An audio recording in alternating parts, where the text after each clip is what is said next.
La noche del 27 de septiembre de 1994, un ferry de lujo zarpa desde Tallin rumbo a Estocolmo, con casi 1000 personas a bordo disfrutando de música en vivo, baile y las luces del casino. Es un viaje que miles de personas ya habían hecho antes, una rutina casi festiva entre dos capitales del norte de Europa. Nadie a bordo imagina que en menos de una hora, la gran mayoría de ellos van a estar muertos, atrapados en la oscuridad helada del mar Báltico. El Estonia se va a hundir en apenas 40 minutos, y se va a convertir en el peor desastre marítimo de Europa en tiempos de paz desde la Segunda Guerra Mundial. Esta es la historia de esa noche, lo que se sabía, lo que se ignoró, y lo que todavía hoy, 30 años después, sigue sin una explicación completa. El Estonia era un ferry de tipo Ro-Ro, construido en Alemania años antes, con una gigantesca puerta frontal, la visera de proa, que se abría para que los autos entraran y salieran directamente por la parte delantera del barco. Cubría la ruta entre Tallin, la capital de una Estonia que apenas 3 años antes había logrado independizarse de la Unión Soviética, y Estocolmo, en Suecia. Para miles de suecos, era casi una discoteca flotante, música en vivo, pistas de baile, varios restaurantes, bares, y un casino a bordo, todo pensado para que el viaje nocturno se sintiera como una fiesta y no como un simple traslado. Esa noche viajaban 989 personas entre pasajeros y tripulación, la mayoría suecos y estonios, muchos de ellos familias enteras, grupos de amigos y jubilados que ya habían hecho ese cruce otras veces sin ningún problema. El pronóstico para esa noche anunciaba mal tiempo, con olas de entre 4 y 6 metros, pero nada que se considerara fuera de lo habitual para la época del año en el Báltico. Como todos los demás ferries programados para esa noche en la misma ruta, el Estonia zarpó con normalidad, sin ninguna alarma especial ni recomendación de cancelar el viaje. El barco avanzaba golpeado con fuerza por el oleaje, meciéndose de un lado a otro, mientras adentro la fiesta seguía su curso casi sin que los pasajeros lo notaran demasiado. Nadie en el barco, ni pasajeros ni tripulación, tenía motivos para sospechar que el casco escondía una falla estructural que esa misma tormenta estaba a punto de encontrar y explotar. Poco antes de la 1 de la madrugada, varios pasajeros y miembros de la tripulación escucharon un fuerte golpe metálico, como un chirrido de metal contra metal, que venía de la zona de la proa del barco.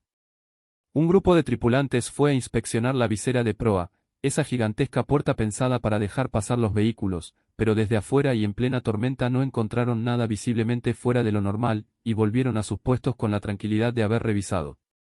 Lo que nadie supo en ese momento es que los seguros que sujetaban esa visera ya habían empezado a ceder por dentro, bajo la fuerza brutal y repetida de las olas, y que el mar helado había comenzado a filtrarse hacia la cubierta de los autos, un espacio enorme que en cualquier ferry de este tipo resulta extremadamente vulnerable si se inunda. Apenas 15 minutos después de ese golpe metálico, el barco empezó a inclinarse de forma cada vez más notoria hacia un costado. Las alarmas comenzaron a sonar, incluida la alarma de botes salvavidas, y la sensación de tranquilidad de los pasajeros se rompió de golpe, con gente despertándose confundida en sus camarotes, sin entender bien qué estaba pasando. Para entonces, la visera de proa ya se había desprendido casi por completo del casco, y el agua entraba a raudales hacia la cubierta de vehículos, un espacio sin divisiones internas, donde miles de litros de agua podían moverse libremente de un lado a otro y desestabilizar completamente el equilibrio del barco en cuestión de minutos. En muy poco tiempo, el Estonia se inclinó de forma drástica hacia estribor, mucho más rápido y más pronunciado de lo que cualquier pasajero podía imaginar mientras dormía. Las luces empezaron a fallar en varias zonas del barco, y los que estaban en los camarotes de las plantas bajas quedaron prácticamente atrapados. Los pasillos, pensados para caminar sobre un piso horizontal, se convirtieron de un momento a otro en paredes verticales imposibles de escalar sin ayuda. Muebles, vajilla, valijas y hasta cuerpos de personas salían disparados de un lado a otro con cada nuevo movimiento del casco. Para muchísima gente, esos mismos pasillos por los que habían caminado tranquilos horas antes se transformaron en trampas mortales de las que ya no había forma de salir a tiempo. Recién a la 1:22 de la madrugada, con el barco ya gravemente escorado, se envió la primera llamada de auxilio, captada por otro ferry que navegaba cerca, el Mariella.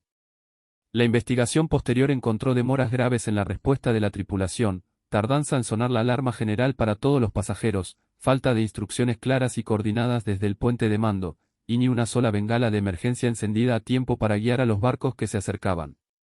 Muchos pasajeros recién se enteraron de la gravedad real de la situación cuando ya era prácticamente imposible moverse por el barco, con los pasillos convertidos en trampas, las luces fallando, y muy pocos botes salvavidas que lograron bajarse correctamente al agua por el ángulo extremo del casco. De los cientos de personas que lograron llegar como pudieron hasta las cubiertas exteriores, muchas terminaron en el agua helada del Báltico, a apenas 10 grados de temperatura, ya sea porque saltaron o porque el mismo mar las arrastró. Ahí empezó otra batalla, tan mortal como la primera, la hipotermia. De las 310 personas que se alcanzaron a salir a cubierta esa noche, casi un tercio murió congelada en el agua, aferradas a balsas o simplemente flotando, esperando un rescate que tardaba en llegar en medio de la tormenta, la oscuridad total de la madrugada, y un oleaje que dificultaba cualquier maniobra. En menos de una hora desde el primer golpe metálico contra la visera de proa, el Estonia quedó completamente sumergido bajo las aguas del Báltico, desapareciendo de los radares alrededor de las 2 de la madrugada. Un ferry de más de 15.000 toneladas, con casi 1.000 personas a bordo disfrutando de una noche normal apenas un rato antes, se había hundido casi tan rápido como había empezado la emergencia. Para cuando los primeros barcos de rescate y helicópteros llegaron a la zona exacta, ya no quedaba nada del Estonia en la superficie, solo restos flotando, algunas balsas salvavidas dispersas por el oleaje y personas luchando por mantenerse con vida en un mar completamente a oscuras. El operativo de rescate, en el que participaron barcos y helicópteros de Suecia, Finlandia y Estonia, se hizo extremadamente difícil por el mal tiempo, el oleaje y la oscuridad casi total. Los helicópteros sobrevolaron la zona toda la madrugada, izando a los sobrevivientes uno por uno desde balsas y desde el agua misma, muchas veces a pocos metros de morir de frío. De las 989 personas que habían zarpado esa noche entre risas y música, solamente 137 lograron sobrevivir. Las otras 852 murieron, en su mayoría ciudadanos suecos, más de 500 solo de esa nacionalidad, convirtiendo a la Estonia en el naufragio más mortal de Europa en tiempos de paz de las últimas décadas. Una investigación oficial conjunta entre Estonia, Suecia y Finlandia, concluida recién en 1997, determinó que los seguros de la visera de proa no resistieron la fuerza repetida de las olas, permitiendo que el mar inundara la cubierta de vehículos y volcara el barco en minutos. Pero esa conclusión nunca cerró del todo la herida. Sobrevivientes, familiares de las víctimas y varios periodistas plantearon teorías alternativas a lo largo de los años, hablaron de posibles encubrimientos y de un juicio que se extendió por más de 2 décadas en tribunales franceses.